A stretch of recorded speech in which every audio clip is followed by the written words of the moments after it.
It is a story you'll only see here on News on 6. Just days after Casey Anthony was acquitted in her daughter's murder over in Florida, an Oklahoma mother says one woman's outrage over that verdict nearly cost her life. Samay Blackwell says a crazed woman tried to kill her just because she thought Blackwell looked like Casey Anthony.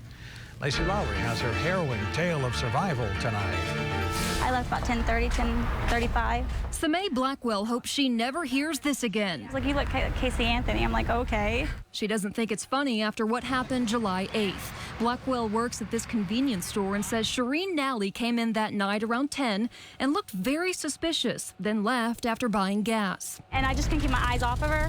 Samay got off work at about 10:30 that night, came outside to get into her vehicle, which was parked on the other side of the building. I began to back out and looked, and I could tell she was staring directly at me. I could almost see the white in her eyes. I proceeded to pull out of the parking lot, and she was right behind me. Blackwell drove a few miles and says Nally suddenly rammed her van into the back of Blackwell's truck. I said, oh my God, help me. She pulled into this parking lot to get away. She hit me again, causing my vehicle to flip 2.5 times, landing on his driver's side. And I just lay there playing dead. Blackwell's mother says she'll never forget her daughter's reaction.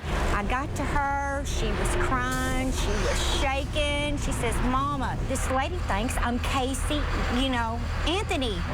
She tried to kill me. Police chased Nally and arrested her for assault and battery with a deadly weapon. Nally told police she was trying to save the children. She said that I was trying to hurt babies, I was killing babies, and she was going to stop it before it happened again. She could have taken me away from my family, my daughter. And her daughter is also named Kaylee, the only thing Blackwell says she has in common with Casey Anthony. Well, I don't look that much like her, so what about people who actually do look like her and live closer to Florida instead of Oklahoma? What's going to happen to those people?